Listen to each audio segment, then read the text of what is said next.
আসসালামু আলাইকুম। ৫ নিয়ম হলো অ্যাসিন এর ব্যবহার।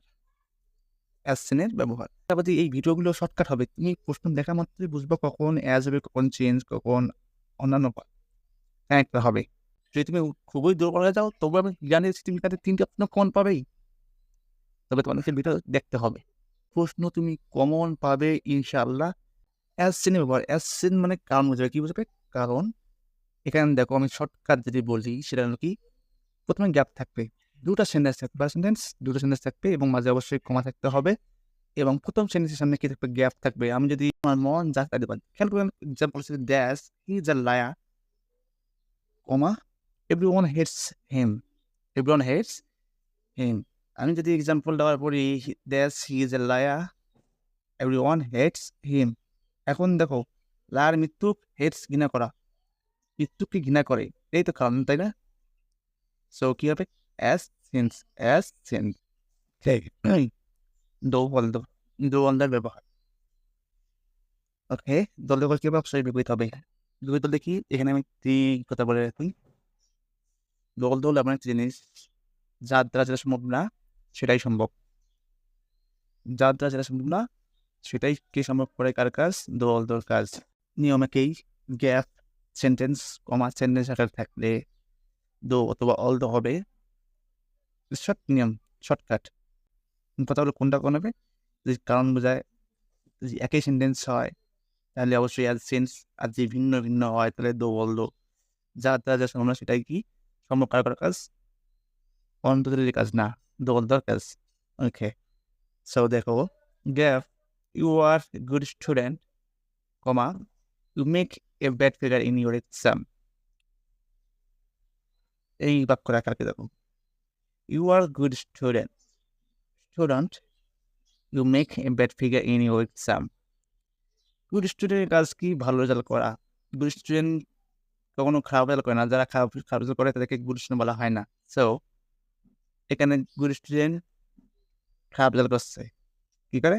খারাপ রেজাল্ট। সো এটা তার দ্বারা কি সম্ভব? না, কিন্তু হয়েছে। তো এখানে কি হবে? Though, although. Though you are good student to make a bad figure in your exam. Alright? এখানে নোট দেওয়া আছে সেন্টেন্স গ্যাপ, সেন্টেন্স হলে অবশ্যই কি হবে? বাট হবে। কি হবে? বাট। যদি এই নিয়মটাই কি থেকে মাঝে গ্যাপ থাকে তাহলে কি হবে? বাট। কি হবে? বাট। তখন যদি বলি Bangladesh is a small country, the it has overpopulation. It has over just population. Bangladesh ছোট কান্ট্রি, ভালো কথা। ছোট দেশ, জনসংখ্যা কি কম হবে? এখানে কি আছে? অনেক আছে। সো বাট বাট কি? But you are liar, gap, you are respectful. You are, তুমি লায়ার অথচ রেসপেক্টফুল, তাই না? হ্যাঁ, তুমি ছেলে অথচ বাচ্চার মা। হাস্যকর। ওকে, অলরাইট। থার্ড নিয়ম, চলো। ওকে, 3 নাম্বার রুলস, ইফ এর ব্যবহার। ইফ মানে যদি আমরা জানি, এখানে শর্ট ট্রিক্সটা কি আসলে? এটাও একই নিয়ম, গ্যাপ, সেন্টেন্স, কমা সেন্টেন্স। তাহলে গ্যাপ, সেন্টেন্স, কমা সেন্টেন্সের নিয়ম পূর্ণ করা 3টি। একটা হলো অ্যাজ সেন্স, দো অল দো এবং ইফ। পার্থক্য কোথায়? অ্যাজ সেনের মনে হবে যদি বাক্য একই হয় কারণ বোঝায়। দো অল দো হবে কখন? ভিন্ন। যা যা যা সম্ভব না সেটাই সম্ভব হবে। এবং ইফেক্টটা খুবই সহজ।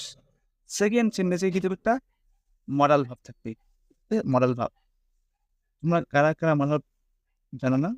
কমেন্টে জানিয়ে দেবো। আমি কমেন্টে রিপ্লাই দেবো। মরাল ভাব। ওকে। মরাল সেকেন্ড সেন্টেন্সে যদি মরাল ভাব থাকে তাহলে বুঝে নিবা ইফ হবে। Alright. Example, yes you work hard, you will be able to shine, you will be able to shine.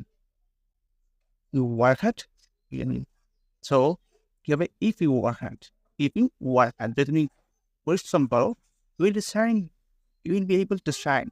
তুই কি করবে? উন্নতি করতে পারবে। Otherwise it's never possible to you. Alright. So কি বুঝলাম? ইফ হবে। কেন ইফ হবে? আমি এখানে দেখাই, এই যে উইলটা কি যেন মরাল ভাব। উইলটা কি ভাব? মরাল ভাব। যারা দুর্বল আছে তাদের জন্য বোঝার সুবিধাতে বলতেছি।